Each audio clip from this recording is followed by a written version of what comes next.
ఆడజన్మ కన్నీటి అలల సాగరం, చూస్తే చిన్నదే కాని బాధల భారం.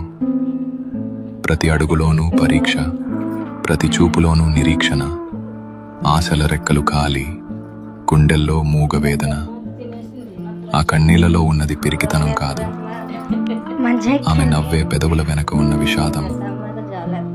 లోపల ఎన్ని గాయాలైనా బయట పడనీయదు, గతం ఎన్ని చీకట్లను తెచ్చినా తలెత్తుకు బతుకుతుంది. తన కన్నీరు అణువణువున ఒక కథ.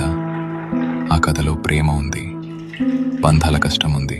అయినా ఆ కన్నీరు ఆమెను బలహీనం చెయ్యలేదు. అది ఆమెలోని ఆత్మగౌరవాన్ని పోషించింది. ఏమీ చెప్పకుండానే ఎన్నో నేర్చుకున్నది. ఏదైనా సరే ఎదురు నిలిచి పోరాడింది. ఆమె బాధ ఆమెకు ఒక ఆభరణం, అది ఆమె గర్వం, ఆమె నిజమైన అందం. ఇది ఒక ఆడపిల్ల కన్నీరు.